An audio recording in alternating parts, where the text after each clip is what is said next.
Bonjour à tous et bienvenue dans cette interview. On va parler de séduction avec Alex Wagner, coach en séduction et fondateur de la première école de séduction pour les hommes. Bonjour à toi Alex. Bonjour Alexandre. Alors aujourd'hui Alex, j'ai voulu faire cette interview parce que la séduction, le métier de coach en séduction peut parfois être mal vu justement. Est-ce que toi tu pourrais nous donner ta définition de ce qu'est ton métier justement? Séduire, c'est susciter le désir chez une personne. Donc effectivement, je trouve que c'est une démarche noble.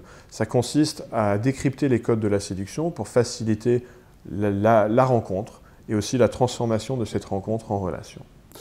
Aujourd'hui j'ai vu qu'il y avait plusieurs personnes, des articles, des journalistes qui pouvaient écrire sur le coaching en séduction qui apparentaient ça à la drague un peu lourdingue. Est-ce que tu peux présenter ta philosophie? Parce que je pense qu'il y a toujours une philosophie derrière un métier. Quelle serait ta philosophie à toi aujourd'hui? Je pense que la démarche de draguer, de séduire, c'est quelque chose d'extrêmement naturel parce que quoi de plus naturel pour un homme d'aller vers quelqu'un du sexe opposé pour créer la rencontre et pour passer un bon moment avec une personne. Donc ça, c'est ta philosophie, c'est toujours adapter en fait la séduction à une forme de bonheur, si je comprends bien? Une forme de joie, oui. C'est quelque chose que j'enseigne parce que la joie de rencontrer quelqu'un d'agréable du sexe opposé, ça a tendance à chasser la peur, l'anxiété sociale qu'on peut avoir avant d'y aller. Alors je sais, on en a discuté ensemble que sur certaines vidéos, tes propos peuvent être soit mal interprétés, soit les personnes ne vont pas chercher en profondeur ta philosophie. Comment tu te sens quand finalement tu donnes du contenu, tu essaies de transmettre une philosophie, mais qu'elle n'est pas toujours perçue comme tu le voudrais? C'est un peu regrettable, je regrette parfois d'être mal compris. C'est un sujet qui est extrêmement polarisant, le sujet de la séduction. Ça peut susciter ça peut susciter débat, et je pense que c'est une bonne chose. Donc dès qu'il y a des commentaires qui questionnent ce que je fais sur mes chaînes YouTube, j'aime bien y répondre parce que ça crée une discussion intéressante. Alors justement, aujourd'hui, comment tu présentes ton métier? Parce que déjà, moi, en tant que love coach, j'ai du mal à l'avouer aux gens. Souvent, on se moque de moi parce que c'est quelque chose qui n'est pas vraiment commun. Ouais. Alors, quand tu es en coach en séduction, comment tu l'annonces? Comment tu le présentes?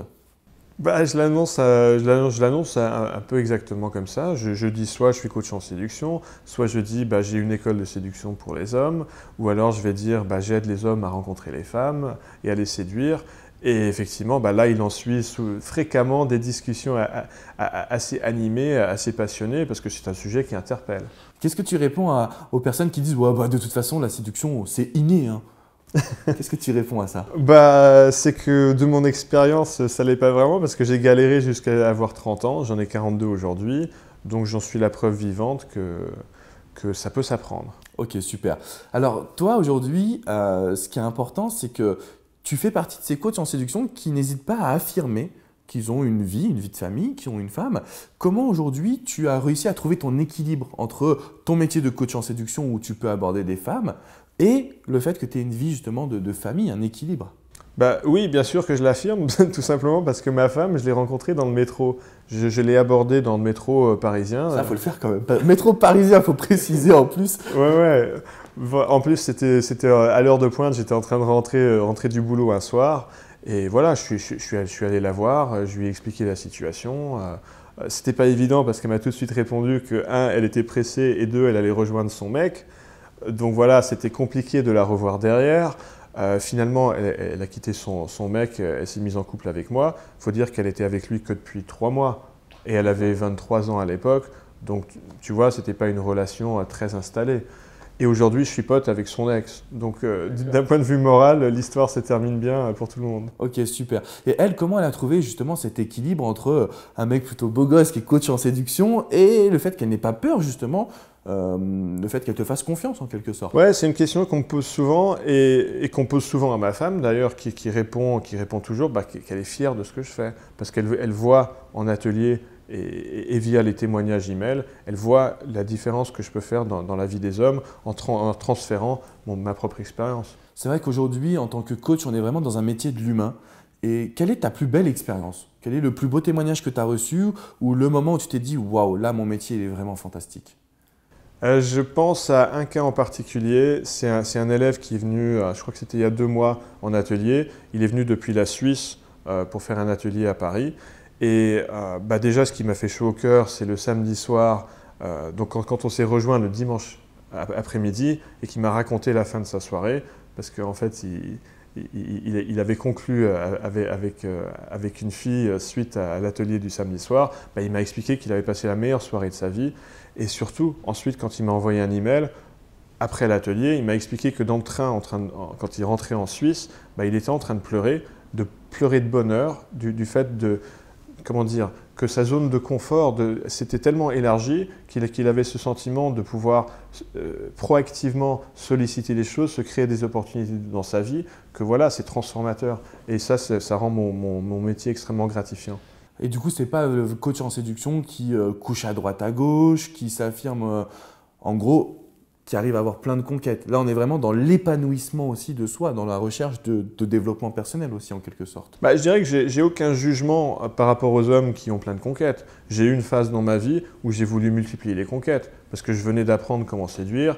Donc j'étais un peu comme le mec assoiffé qui traverse un désert et qui, quand il va tomber sur un oasis, bah, évidemment, il va se gaver d'eau. Donc moi, c'était un peu pareil. J'ai eu une phase où j'ai multiplié les conquêtes, aucun jugement par rapport à ça. Et je suis passé à autre chose assez rapidement. D'accord. Et à tes élèves, comme tu les appelles, quelle dimension tu leur apportes? Est-ce que tu restes vraiment focus sur tout ce qui est séduction avec les femmes? Ou est-ce que tu apportes aussi la notion de confiance en soi, d'estime personnelle, de look parfois? Je suppose que c'est important aussi. Oui, bah, il y a beaucoup de facettes. Je dirais que je reste concentré sur les rapports hommes-femmes, les dynamiques hommes-femmes, la séduction sexuée. Et simplement, il y a des retombées indirectes dans tout un tas d'autres sphères de la vie. Par exemple, quand on gagne en confiance en soi pour aller aborder une inconnue dans la rue, bah, nécessairement, quand on va aller voir son patron au boulot pour demander une augmentation et qu'on sentira une sorte d'anxiété sociale, bah, comme on l'aura géré avec une jolie inconnue, bah, on pourra le gérer plus facilement avec son patron au boulot aussi. Comment on fait quand on tombe sur une femme qui est totalement indisposée, qui est vraiment, je dirais même méchante dans son rejet, quand on prend un vrai râteau, comment on fait pour dire, bon, bah, c'est pas grave, on continue? Bah, ça me fait marrer parce que cette image de râteau, elle est extrêmement violente. Il y a cette image du manche du râteau qu'on se prend en pleine gueule. Ouais. Ce râteau-là, il n'existe pas. C'est-à-dire que, comment dire, un vent dans la rue quand on va aborder une femme, c'est simplement une interaction qui va nulle part. Ça veut dire, par exemple, la femme ne va pas s'arrêter, ou alors elle va dire « non, je suis désolé, je suis pressé », ou « non, je suis désolé, ça ne m'intéresse pas ». Ça, c'est le pire qu'on puisse avoir. Est-ce que c'est violent? Ça, j'ai pas l'impression. On ne se prend jamais un coup de sac à main sur la tête. Comme on pourrait l'imaginer en se disant « là, je vais totalement l'importuner, la honte, tout le monde va me regarder au moment précis où ouais. je vais pouvoir aborder ça ». Et pour te répondre, bah, comment on gère ça, simplement, on se remémore qu'on n'a pas à le prendre personnellement. Parce que ce n'est pas un rejet de notre personne, au pire, c'est un rejet de notre façon de nous y prendre, et donc pas de notre personne, parce que la femme, elle ne nous connaît pas, donc elle n'a pas à rejeter notre personne. Donc voilà, ne pas le prendre personnellement. Et ensuite, même quand on a un rejet, un refus, bah, on en ressort content. On en ressort content d'y être allé, fier d'avoir eu le courage d'y être allé, d'avoir pris de l'action, donc on ne peut pas perdre. Ok, super. Alors Alex, comment on fait? Je suis sûr qu'il y a plein de pépites, des hommes qui veulent aller voir toutes tes vidéos, qui veulent avoir des interactions avec toi. Comment on fait pour te contacter? Comment on fait pour te suivre? Chaîne YouTube, tapez Morning Kiss Séduction dans YouTube et là vous avez tout un tas de... On va même les mettre juste en dessous. Vous avez tout un tas de vidéos gratuites. Vous pouvez vous abonner à la newsletter pour les recevoir régulièrement. Et pour ça, c'est la page d'accueil du site morningkiss.fr et vous pouvez me contacter personnellement par email à alex@morningkiss.fr. N'hésitez pas également à laisser vos commentaires, je suis sûr que tu seras là pour y répondre. Ouais. C'était un vrai plaisir de t'avoir en interview. Merci Alexandre. Je te dis à très bientôt à vous également pour de nouvelles vidéos. Et surtout, si vous avez des questions, n'hésitez pas à les poser, mais encore plus, passez à l'action parce que la séduction, c'est vraiment génial. À bientôt les amis. Ciao, ciao. Au revoir.